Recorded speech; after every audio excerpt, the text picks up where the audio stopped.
Anyway, big up to big up to it's Sons Dawn. Amekuja hapa mazena kizungu moba hapa kwa Instagram. Anasemaje bana? Hii siwezi soma kwa radio amenitukana lakini sema tu. Well, you know, it happens. It happens in life. It's Ons Dawn. Anyway, right now we want to talk about misinformation. Kwa sababu our society mazi misinformation imejaa. Today we are joined by a very amazing lady. Yeye nichekesha sana kwa the socials. Actually today we are talking about disinformation. Kuna difference between disinformation and misinformation? Hebu cheza kama wewe hapo on Google. Oh, you asking me? What's the difference between? Leo tunataka kuongea juu ya misinformation ama ni disinformation. Do Kenyans consume on daily basis? By the way, unajua unaweza kuwa umejaza information kwa kichwa chako lakini ni fake. Na unazidisseminate kwa nje. And then you're reacting to them, you're sharing information. You're even doing business with them, you're buying products. Bado ni misinformation. It's sad. It's sad. Ignorance will kill our people. So ladies and gentlemen, in studio we're joined by Esther Kazungu. Welcome to Morning Vibes. Asanti. Uko fiti? Kabisa. Unaka fiti? Asanti. Yeah, we noticed your eyes. Imagine. Yeah. I did this all for you. We noticed her eyes. For Kevin. For all of you. Okay.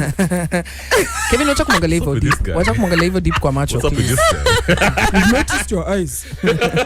But karibu sana. Asanti sana. Yeah. So, I mean, misinformation, disinformation is... Google disinformation. Yeah. Oh yeah, good question. So, misinformation basically means incorrect or misleading information. It is differentiated from disinformation, which is deliberately deceptive. Yani, unanenjoy tu yani. So, leo tunaongea juu ya disinformation.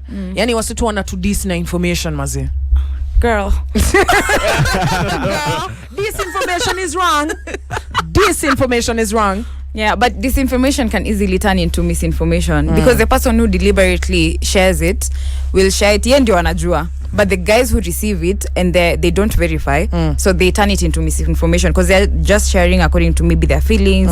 If maybe we're two candidates, Kwambox and Kazungu, I support Kazungu, but I've seen information about Kwambox that is making me think, by the way, like I told you guys, ni mbaya, but I've not verified. So that becomes misinformation. Where is it usually rampant? Especially kwa society yetu, unaonanga wapi ndo kuna disinformation mob and you're like, oh God. I think see Twitter period, WhatsApp or platform anywhere. Platform. Yeah. Twitter this time, especially this time for elections. Tweet, it was everyone was a presiding officer. Everyone was. I know. Kitu tumeshinda.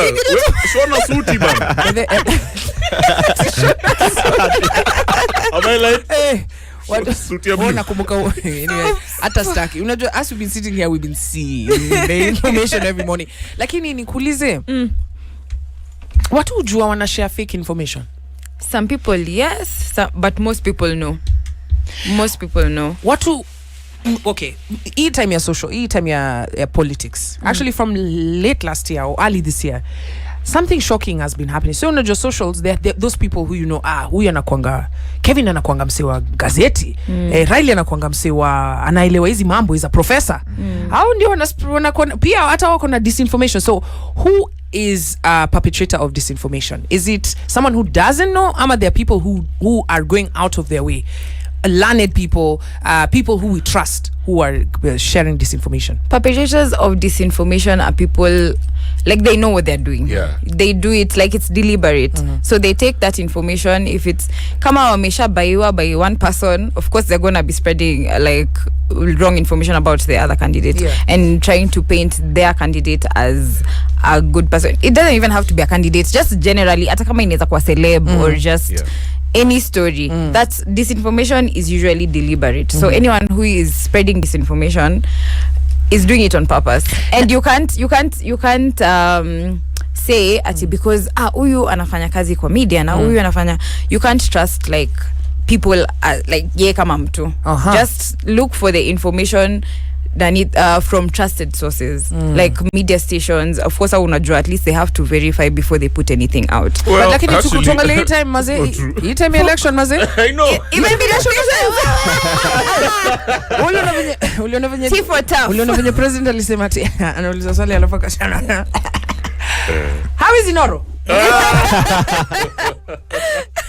But then, so ile maanisha nini? Mbona unadhani aliuliza hivyo? Do you think he didn't trust the information from... There were some media houses, and that's why we're trying to ask, because you know, if we can't be able to trust individuals, right? That, okay, for example, kuna somebody from Standard Group, Kevin, amepost kitu up on his socials, just saying I shouldn't trust his socials, I should trust Standard Group socials. But in the event where we've seen even media houses, not the Standard, because the Standard is the Standard, what then is it? Where are we going with this disinformation story? Because if even the places that you trust, azipatiani correct information, and it looks like they're intentionally misleading people, then where do we find our information? How do we vet it? I guess that's when we start going to now bigger like independent bodies like Fumbua. There's Fumbua. There's Africa Check, Fact Check. There's so many companies. Okay, I need to check because there are so You're many. From Fumbua, So right? I'm from Fumbua, but they're all Verificado and Comprova. So there are so many organizations that are basically their main aim is to just like discombat misinformation and disinformation. Okay. Yeah, and there is also Amnesty also have like a YouTube data analysis page that you can just use to check videos and images that you are not sure of. So there are platforms, but let's be honest, majority of Kenyans are not. We're not going to. We ain't got time for that, man. Hakuna time ya kufact check. They wanna- Ni kuona headline, ni kuona umetrend, Na na react tumeanza. immediately. It's Now let's talk true. about the impact of disinformation. Are there places where, what are like some examples where disinformation has caused real havoc? I'll date back to 2017 when we had that Cambridge Analytica like story, because now people were using videos that were taken kitambo and then they are sharing them saying, hey, this is what so and so is doing, this candidate so and so is doing, and then now you see that mini supporter of this candidate, and then I see this and I'm like, apana, these guys are using this to try and discredit my candidate, and then now we start arguing sisi hapa chini, and those guys they're just wako sawa pali wako. So like it can be so harmful. There's different levels to it, but the biggest impact we saw was 2017 elections. And in terms of audience, and obviously when I say audience, me nasema pia hizo ma demographics, which age group is more liable to receiving disinformation and really consuming it and treating it as truth? In Kenya, for example, I used to think it's young people, but hey, what's up, mothers? That's what I'm saying, and the girl. aunties. The aunties are the perpetrators.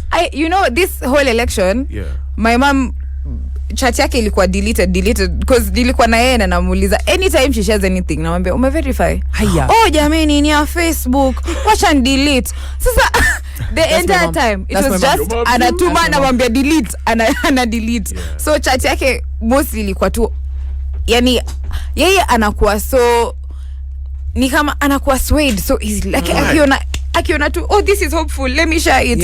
It's ni watu tu wana react na emotions, but basically also by the way understanding that disinformation, someone is deliberately trying to create a perception that is unreal, and for me to be able to create your perception I must know how to phrase it. Nikisema rigging hapo ready najua nisha, lakini nikisema evidence spotted of rigging from camp tan and I put the name, and I even put now, even to make it even juicy, I say Raila caught with stuffing two ballot boxes. Live. You're going to click on that one immediately, so they understand. Alafu anajua what truths kuweka hapo ndio ati IBC even Nani said. So mtu akisema hiyo kitu anasema ai, hii kitu ni real, why would they be quoting Nani na just sema hii kitu? Huyo mtu hawezi kuwa muongo, anaweza kuwa muongo. I guess also pia okay, the question is, do you think we will ever have an end to disinformation? Because that ukicheki ma political parties, apparently they were paying big bucks, millions for propaganda politics. Yani wewe umeenda tu hapo, and I don't want to call people, but we have famous Kenyans. We know them, and they have serious Twitter handles. Who are lying. Wamepewa domob to just go and spread fear. I feel like at some point we should expose them, honestly. Because I've always rudi to just the community. How is it that they get away with this? And do you think itaisha? To be honest, haiwezi isha, because this is something we even discussed as Fumbua. Haiwezi isha, but it can be reduced, so that by reducing it we reduce the impact. So it's just creating awareness and like letting people know that there actually exist resources that they can use to verify information. And then pia getting to that level where unaambia mtu nakuelewa, you are excited, this is how you felt when you saw this piece of information, but just take time to pause. So that's why we Fumbua actually came up because of what happened in 2017. They didn't want a repeat of that this year. So it came like a few months before the elections, but it's not something that's going to be going anywhere soon, because clearly we really need a platform that just tackles misinformation and disinformation. So to the average consumer of information, they are not probably connoisseurs, they're just there to receive. Wao ni consumers of the information. What tips mkonazo zenye ninaweza tumia kama leo chances zani itaona tu vitu huko, because disinformation bado inaendelea. What tips can I be able to use before I confirm whether this is real or false? So anytime you come across a piece of information, I know the first reaction of course ni react like wow. But people should just take a pause and ask yourself, okay, how does this information make me feel? Does it make me feel angry? Does it make me feel happy?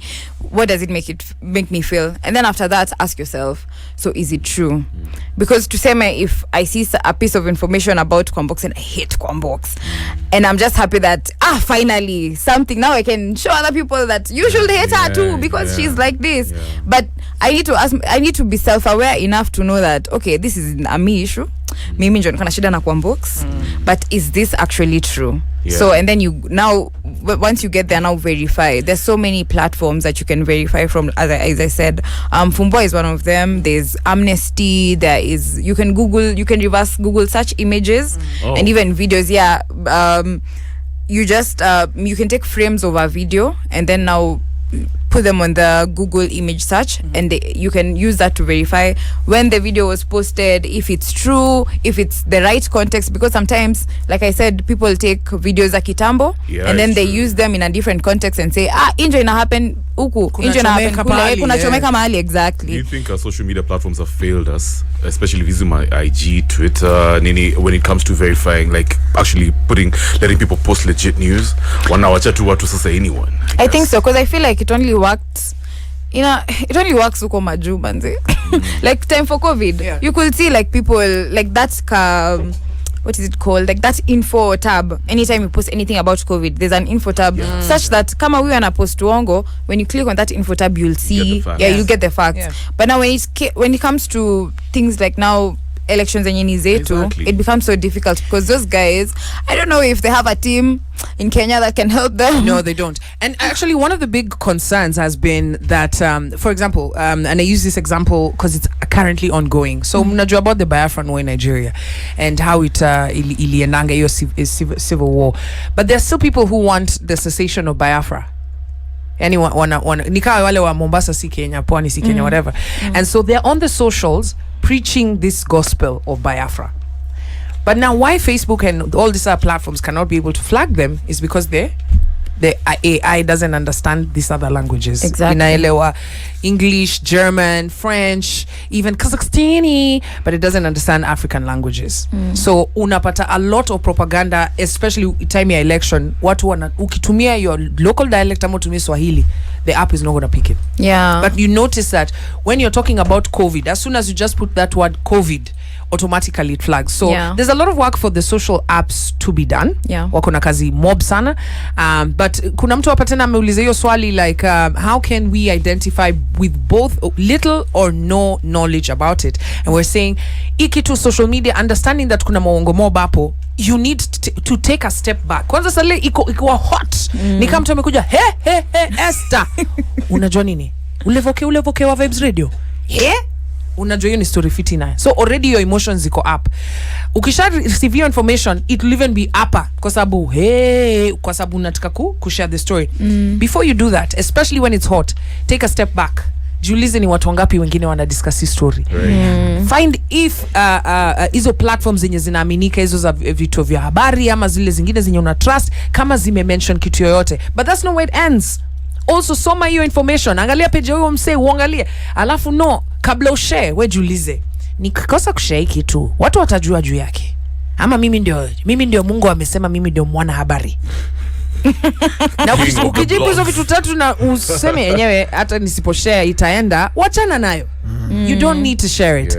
But and the reason is because if the information ingekuwa detrimental, yani wewe ukishare nyumba inaweza chomeka, should we hold you accountable? Of course. We should. So hold yourself accountable. Kabla uende kupost hiyo ushare ati hai angalia nimeona hii, please. Sijui 5 ways to stop cancer using chewing gum. Please share, keep it to yourself. You know, I was Keep it to actually reading yourself. something like that this morning. Namsaya kandika pa a legit doctor. Stop lying to Kenyans. Yeah. Fake doctors. And then mention pia kitu interesting, Sheila. There's this pressure to break news first these days. Na ni kama mazoki break news war arakataka ni fake. Unapata more views, more retweets nini. Watu It's unapata. an interesting society. Now you become people want to talk to you. If you're boring, you're boring. Even if you share fake information, azita auta, you're not enhancing your nini. You don't need to kill somebody in the name of trying to be social. Wachana na kushare. Kama una kitu kingine kushare, share memes. Memes zinaweza. Hizo ziko always ziko fiti sana. Thanks Esther for coming through this morning to Thanks speak for to us. having me. And I know my MVP wamelan kitu hapo. Now Esther, there's something called Ridimos. Oh no. We're about man. to play Ridimos. Okay, why are you saying So oh, what no? we gonna do? Jesus What we gonna do right here? You ready for Spoken this, like a Esther? true loser. What we gonna do right here? So Jesus today Christ. Riddim ya leo. Riddim ya leo inaitwa Reggae Sax Riddim, and ready. I don't know why they call this Reggae Sax. Because reggae doesn't suck. Reggae is You hot. need something different. Lakini wanaongea juu ya reggae saxophone, Yeah. Yeah. Sax. Jesus Christ, Sheila. Reggae sax the life out Do we of need to take you back to school? I'm just saying it sounds the way it sounds. Very good, The way it sounds. I know that in your Ugandan ears, you are not in any different problem because you yourself you know. What? Unless I say reggae sax is you would not be Relax, the kahuna. Skiza, ni Luton fire going here to in the turbulence, Jesus mazi. Christ, Reggae man. sax rhythm. So what's going to happen? Kevin anasimama na Yeah, niko na turbulence. cheki venye turbulence amelia kwa hiyo picha. Yeah. Who's this? Reggae sax. Manze wezi. Wait, Kevo, our digital guy, I'm gonna kill you, bro. What? Alafu kuna Luton fire hapo. Kuna ngoma pia. Amevaleso ukadi. Alright. Unataka kuhate on the rasta man. Hiyo inaitwa You're the staff in a Kaleso, man. Skiza acha ngombe. Hiyo ni I'm just saying. Ankara Turbine. Inaitwa Turbine? Inaitwa Taban. Inaitwa? Taban. Yeah, Taban. Ankara Turbine. Yeah? Say it again, ta? Reggae It sax. doesn't matter. Reggae heads, start your day the MVP way, where you are the MVP. No negative vibes. This is the Modern Vibes on Vibes Radio.